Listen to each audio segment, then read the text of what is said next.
sometimes once we get a volunteer or two, that kind of gets the ball rolling. That beige building off to our left, by the way, sticking up beyond the trees, that's the Massachusetts Eye and Ear Infirmary. #1 rated specialty hospital in the world. Part of the campus of Mass General Hospital. And MGH overall is no slouch. First in-house x-ray wing of any hospital. Thank you, well done. Of course. First successful limb reattachment back in 1967. 1830s, they pioneered the use of ether as a surgical anesthetic. Prior to these guys coming along, best they could do for you was all the whiskey you could drink. Maybe not the worst thing I've ever heard, but progress is progress.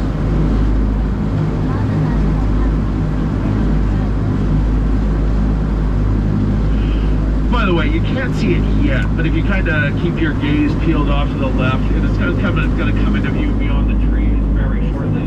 You've got a nice little view of Beacon Hill up there. You're very welcome. Where you'll see 13 pounds of 23-karat gold leaf gilding the State House dome. Starting to see it right now. Anybody else? All right, Big Mike, looks like it's your show. You're new captain. Well done.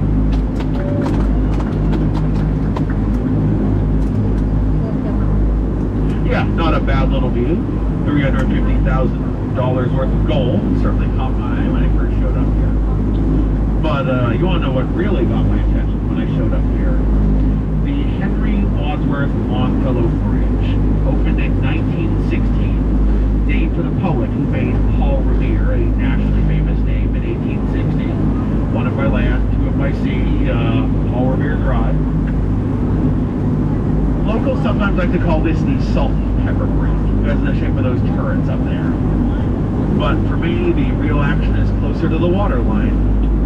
Those boats you see carved on the side of the bridge are not just boats. Those are Viking longships. You'll see two more on the far side, and they are not just there to look cool. They are there to look cool.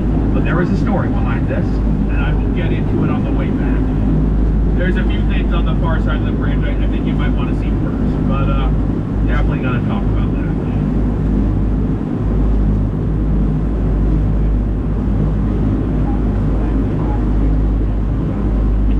Right then.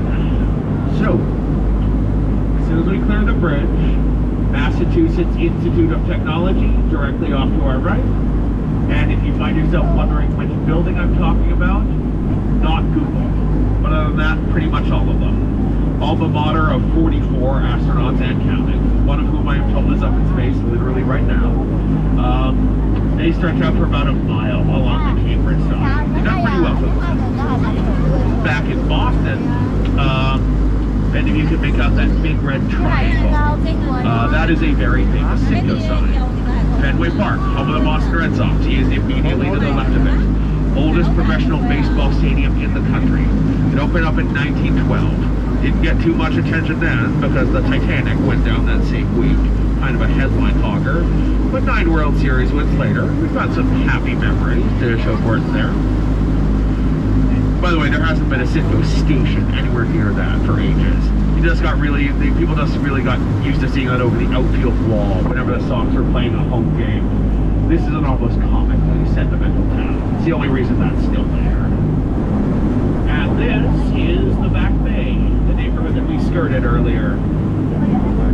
200 years ago, none of this was here.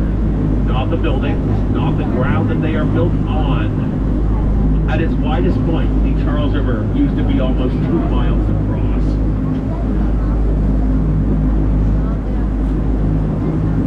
Now, you might have noticed the sailboats. They're probably coming out of here.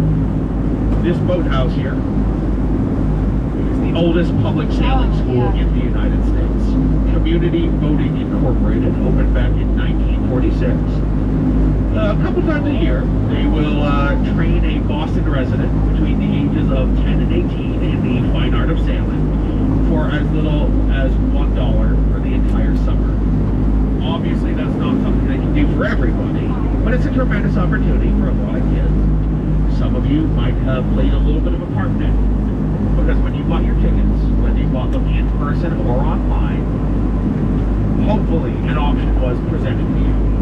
Would you like to throw in an extra dollar for charity? Every time a guest decides that yes, they would like to do that, this company matches it for something called the Quack Quack Give Back Program. Cutesy name, I know, but it's an important charitable initiative. That school is one of 6 beneficiaries. The 3 main causes have always been education, clean water, and Veterans Affairs. I went on about education earlier. It's been a big deal here ever since the Puritan days. I'll be pretty clear why we care about clean water. It takes as much effort to keep the river this clean as it did to get it this way. We work with some very excellent corporate partners there. As for Veterans Affairs, do we have any military veterans on board or active duty military service branch members by any chance? Fair enough. It's what the signatures up there are about. Like I was explaining, tugboats started out as military vehicles, kind of in the company's DNA. So, with the exception of an occasional pro athlete who's just won a championship for us, did any of you win a Super Bowl for us? Alright, fair enough. Usually military veterans. Kind of our way of saying, thanks for letting us use your boat. 80 plus years later, still pretty cool, and thanks for everything else.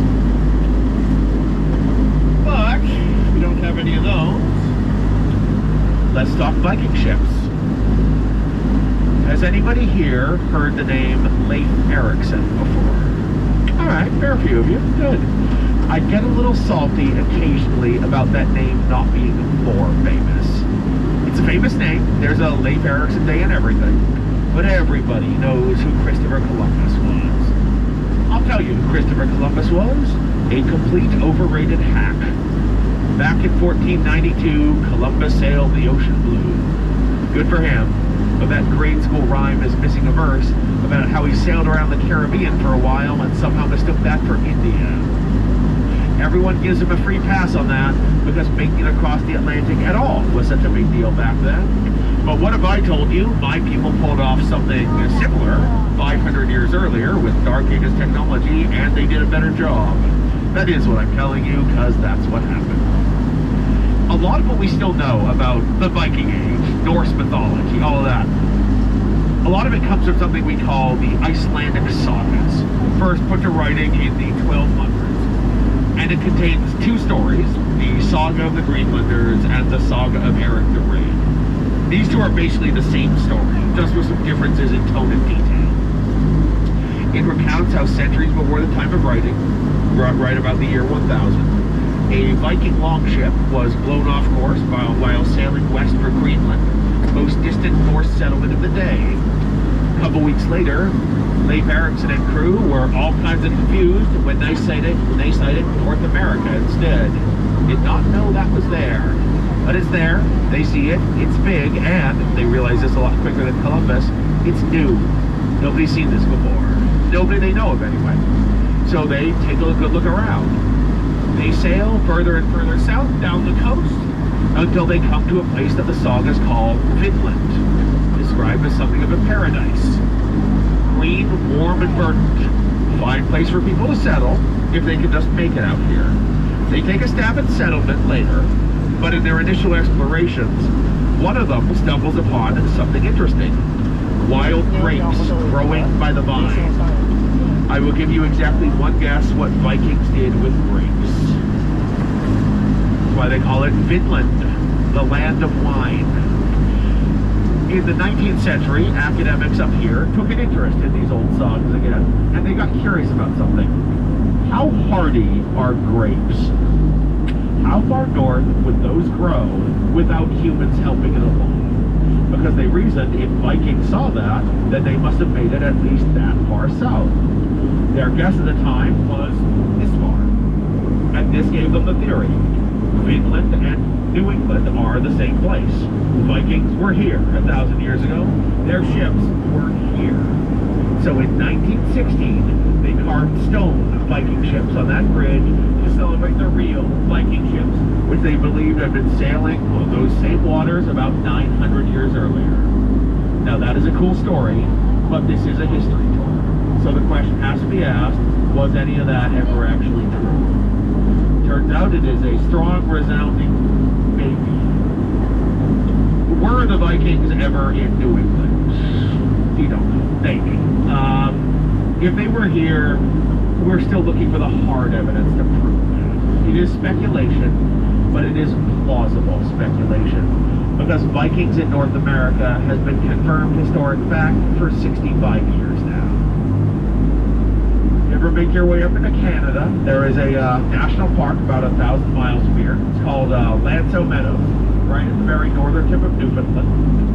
Back in 1960, a Norwegian couple by the name of Helga and Anne Stein-Kingston excavated the confirmed remnants of a Viking settlement there.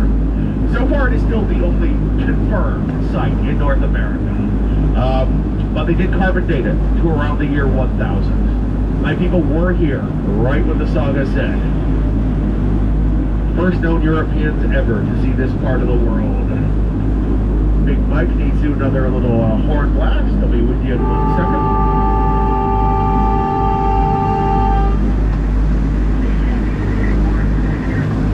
What's kind of interesting, but also a little infuriating about the whole thing is we know there have to be other Viking sites out there awaiting discovery. Because one thing they found at that site was the sawn log of a butternut tree, which does not grow that far north. It had to have been brought there from further south. How far exactly? Was it from here? Maybe. I like to think my people were here, but can I prove it? Sadly, no.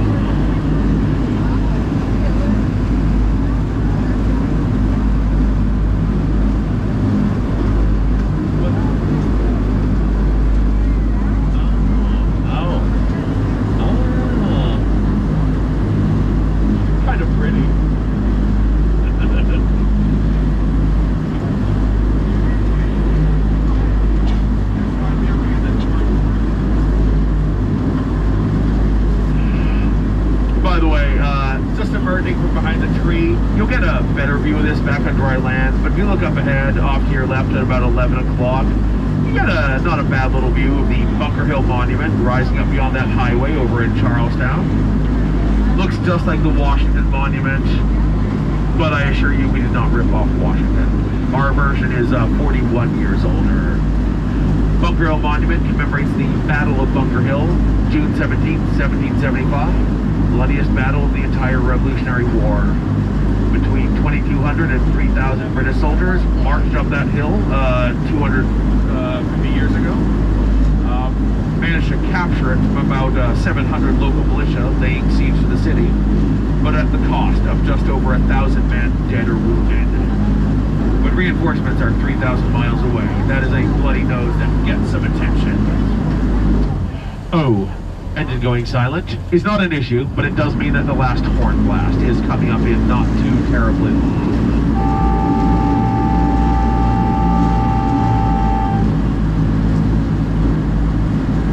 It also means that Big Mike has just activated one of our more important features, all-wheel drive.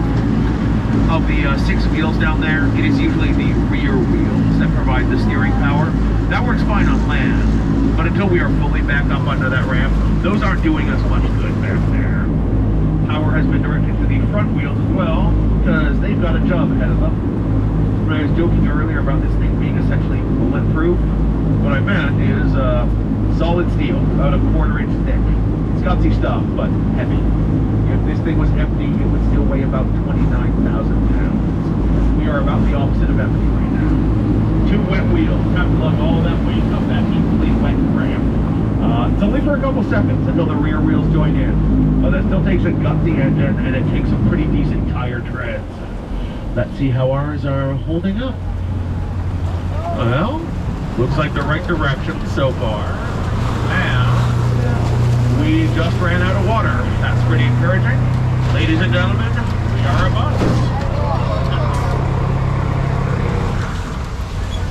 And now now that bus will take us back to the aquarium, where sadly we must bid you fine folks a fond farewell.